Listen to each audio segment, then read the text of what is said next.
Everybody, welcome back. So finally, this video is done. I've been working on a Gothic fashion video from the 90s to 2000s for ages, and the reason it has taken me so long is because photos are nearly impossible to find. Either the brands themselves are now defunct, or they've kind of gone the way of the sort of cookie cutter, assembly line, vacuum sealed stuff that we've all come to know and not love. So with this video, I kind of wanted to go a different route. Rather than stick with styles, I wanted to actually focus on specific designers themselves, designers, makes, things that were popular among the period. Now, while I was spending ages building my cache of photos, this video came out called 40 Years of Gothic Style. Now, before I get into the designers and the primary focus of this video, I really want to touch on some of the styles featured in 40 Years of Gothic Style. The video itself was really well done. I mean, production value and creativity was totally on point. I absolutely loved the fact that it started in 1976 and featured a punk girl. Because as we all know, punk was the womb in which goth was conceived. Hi, Mom! So the first look was Batcave, and that's actually a look in the 90s we referred to as classic goth. What I loved about the classic goth look is the fact that you could still see remnants of punk still peeking through. Now, in the 90s, obviously, we still had classic goths, but they were just an evolution of their 80s predecessor, which was based on the fact that we just had more readily available to us. So as it progressed, we had things like slave belts, slave bracelets, or I think we call bondage belts rather, I'm sorry. Bondage belts, slave bracelets, and just a lot more accessories. Now, I had them as well because it was one of my go-to looks. I kind of fluctuated between like romantic and classic, but holy shit were they expensive. A bondage belt, I think I paid like $50 for mine. I had to save up for that. And following Batcave in 40 Years of Gothic Style was Death Rock. Now, this is just my opinion, don't take my word as gospel, but in my opinion, I feel that this look fell a bit off the mark. And if you would like my reasoning as to why, I ask you to please refer to Exhibit A and Exhibit B.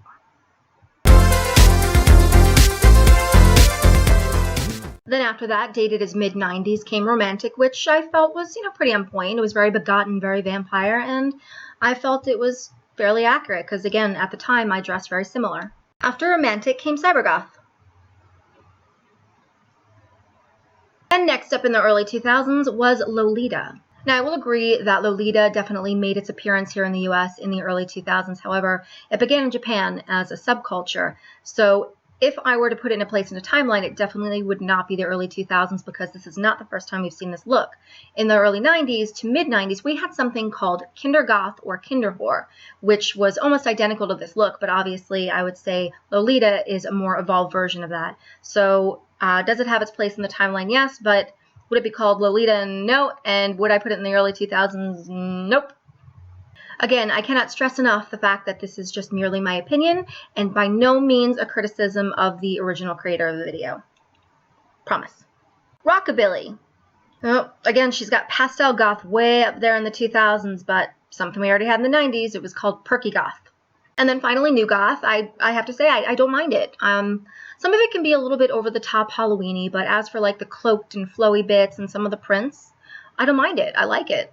So the way the video is presented is very linear. It's like first came this, and then this took over, and then it was this, and then it was this. And that's not how it was, and it could be misunderstood. So I'm just going to sort of clear it up a little bit. So goth was born, and then you had your classic goths, and then the style just basically branched off from there. So as time went on, it's not like Batcave or classic goth just completely disappeared. It's just that more styles were getting added to the pot. Just picture a sticky ball rolling along, picking up things as it goes. Death Rock, Kindergoth, Fetish, period as in Elizabethan, Edwardian, Victorian. You also had Romantic, so you had quite a lot of styles. That's just to name a few. Now, something you also can't forget is your standard goth. Now, this is a person that didn't really fall into one particular category because they didn't have any defining qualities about them that would really put them in any particular category. And the standard goth look would be, I would say, a velvet baby doll dress, fishnet stockings, Doc Martens, a rosary, ankh, or a dog collar, some combination of the three. But they were still very clearly goth, although weren't any specific sort of goth.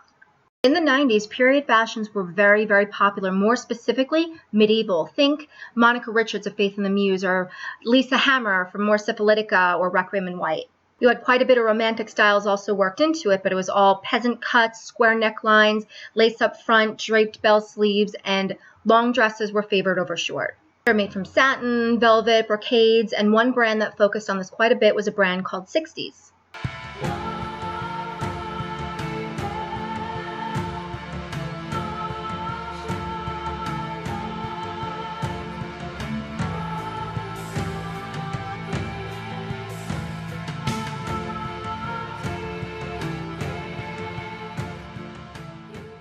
Next up, Morbid Threads. Remember them? The brand exclusively sold at Hot Topic. You still probably see them there today. They used to be good.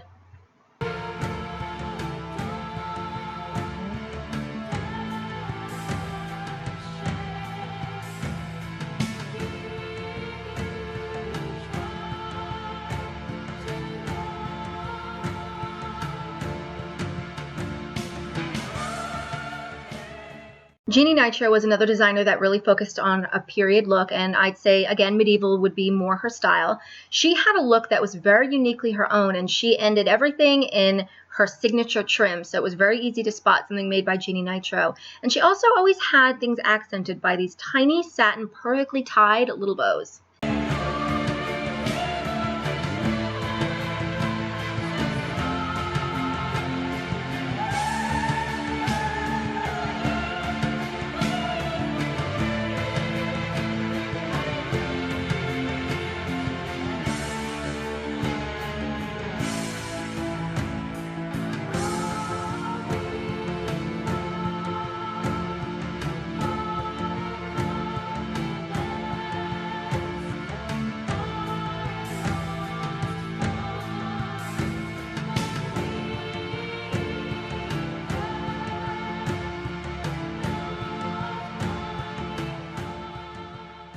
Begotten was actually a personal favorite of mine. I absolutely love their stuff, but you would not believe how hard it is to find photos of their stuff.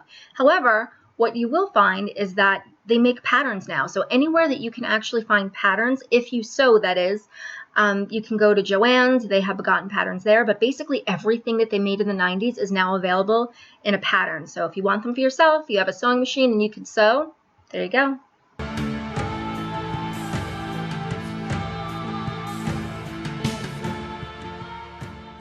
Trip New York City.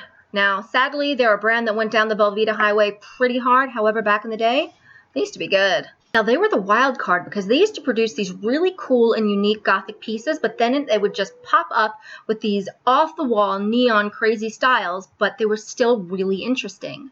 Remember way back when, once upon a time, it was, I think, 1997, and I got this Trip New York City dress from Trash and Vaudeville, and I remember I got it on sale. I was surprised because you never really find anything under $30 in Trash and Vaudeville, so I was super excited. And this dress was crazy, but I had to have it. It was a classic goth silhouette, square neckline, long sleeves, bell sleeves, empire waist, short on one side, long on the other that came to a point. However, the fabric was white terry cloth with red lips all over it. And that is so very Trip New York City. But unfortunately, they don't do things like that anymore.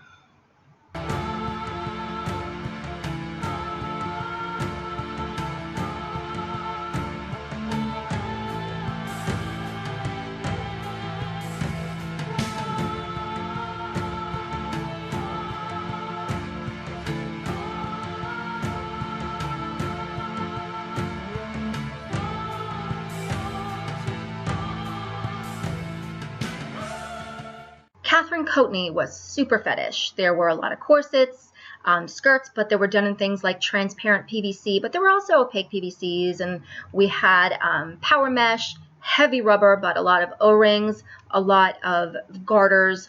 Like I said, very fetish in nature, but still very, very high quality and really cute stuff.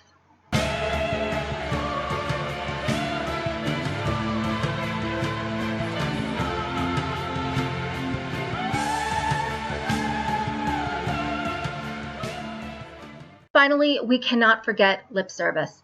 Back in the day, you had at least 2 lip service pieces, and they produced some amazing stuff.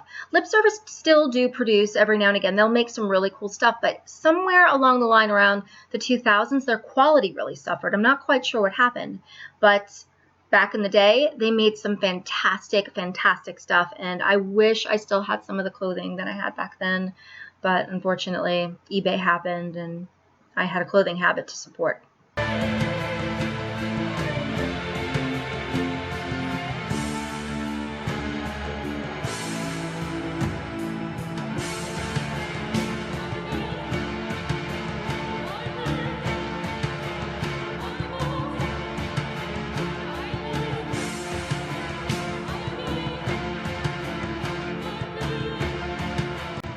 Wait a minute, I know her. I know, that's Abby from NCIS. So if you like any of the clothes that you see here, what I'm going to do is I'm going to provide as many links as possible as to how to get them, because some of the clothing is actually still being made. For example, Jeanny Nitro, she still has a website where you can still get the clothing that I had access to as a teenager back in the 90s. So you could still have it. Also, places like eBay, Poshmark, Etsy are also great places to find these things secondhand. But I'm going to put all the links in the description for you. If you haven't yet subscribed, don't forget to hit that button. Thanks for watching. Bye.